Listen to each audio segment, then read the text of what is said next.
Welcome, dear dreamer, to another gentle evening in the Midnight Library. Here in this calm, timeless space we take the world's most beloved non-fiction, self-development and spiritual books and softly transform them into soothing bedtime stories.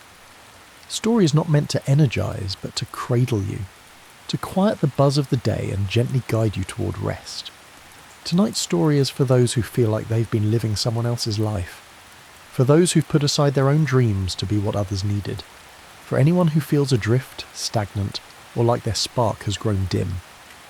We'll be reading from Fired Up by Shannon, a book that reminds us that passion, purpose and personal power are not things of the past, but seeds still waiting to be watered. As always, we love to hear where you're listening from. Are you tucked beneath soft sheets in a little cabin in Norway, rocking gently in a train car moving through Tokyo, or resting in your favourite armchair in Seattle, tea in hand? Wherever you are, you're welcome here. Let's breathe deeply and begin. Chapter 1, about the author. Let's begin by meeting the voice behind this flame. Shannon is a mother, a writer and a changemaker. She's best known as the founder of Moms Demand Action, a grassroots movement born from her kitchen table, after she was shaken by the Sandy Hook tragedy in 2012. But before all that, she was just Shannon, a communications professional. A wife, a mum of 5. On the outside she seemed to be living the dream, but inside something was unravelling. Her body was showing signs of stress, eczema flaring, fatigue mounting. When her doctor asked, "What's going on in your life?" The tears came. It was a moment of truth. She had been everything for everyone else. And somewhere along the way she had lost herself. And so began the first flicker. Not a dramatic leap, but a quiet return to herself. One journal page at a time. Chapter 2, The Lost Spark. So many of us know this feeling. A life that looks fine on the outside but feels hollow within. A voice once bright, now silent. Passions packed away in drawers labelled someday. Watts calls this the quiet unravelling. Over time, in the name of being good mum, good daughter, good partner, good employee, we shrink. We sacrifice our own desires, replacing them with to-do lists and obligations, and slowly the fire fades. But here's the good news. The spark is never gone. It's waiting for stillness, waiting for honesty, waiting for you. Watts began her return by picking up a blank notebook. She didn't know what she needed, only that she needed something. And as she wrote, the truth came forward. She hadn't just lost her spark. She'd stopped tending it altogether. Chapter 3, Living on Fire. This leads us to the central invitation of Fired Up, to live on fire. Not burning out, not exploding with urgency, but living with steady passion, fueled by truth. This doesn't mean quitting your job tomorrow or moving to a mountain cabin, unless that's what your soul is whispering. It means allowing your desires to guide your decisions. It means honouring your voice, even when it shakes. Watts encourages women to challenge the shoulds that shape their lives. You should be quieter. You should be grateful. You should not want more. But what if your longing is not selfish, but sacred? Tonight, as you soften into rest, let your body feel what your mind often resists. There is nothing wrong with wanting more. Your fire is calling. Chapter 4, The Fire Formula. Watts offers a beautiful metaphor for bringing that fire to life. She calls it the fire formula, and just like building a real fire, it needs 3 elements: heat, oxygen, fuel. Heat is your desire, the issues, ideas or activities that stir you, that raise goosebumps or make you whisper someone should do something. Maybe that someone is you. Oxygen is your values, the quiet truths that keep your flame burning steadily over time. Integrity, empathy, justice, creativity. Fuel is your strength, your gifts, your voice, your lived experience. Not always flashy, but deeply powerful. Together, these create your fire. Not for approval, not for money, but because your life is meant to glow. Take a breath. Let that image settle into your mind. A fire that is yours to build, tend and protect. Chapter 5. Journaling and Reconnection. Watts often returns to the power of journaling. Not the kind with perfect quotes and pretty spreads, but the messy, raw, uncensored pages. A place where truth has room to breathe, where you can ask the scary questions and still be safe, What makes me angry?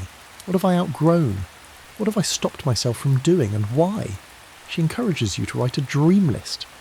20 things you'd do if nothing held you back, if no one would laugh, if time and money were no obstacle.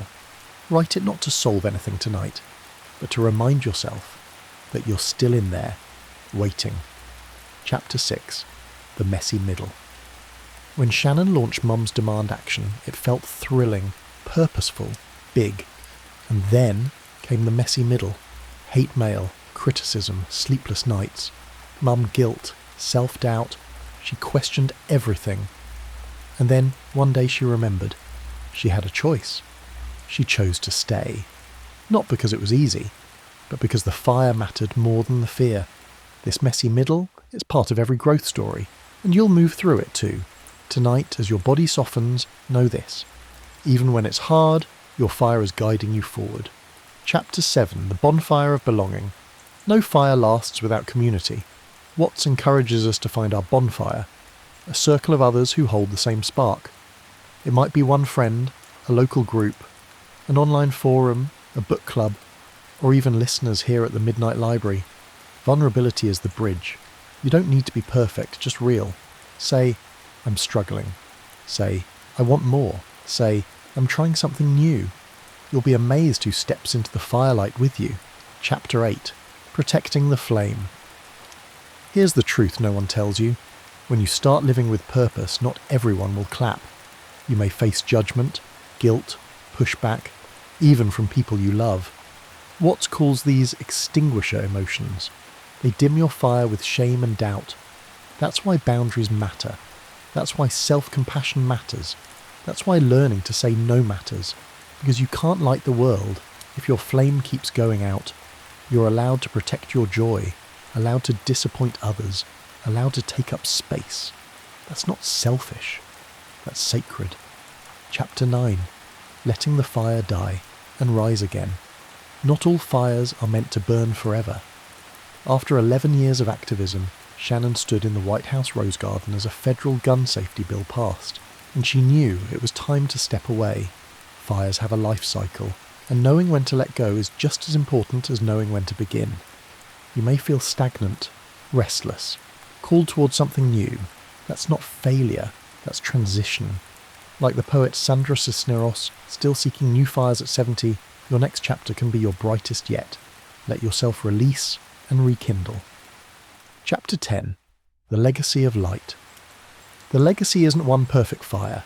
It's a lifetime of daring to light them. Starting, struggling, pausing, starting again. Each fire changes you, strengthens you, shapes the world around you, and whether you burn bright or flicker gently, your light matters. You matter. Final reflections.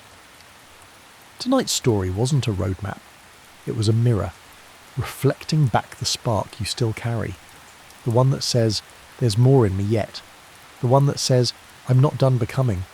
Let this story rest in your heart as you drift into dreams. Let the fire inside you whisper its gentle truth. You're allowed to begin, even now, especially now. Outro, from all of us at the Midnight Library.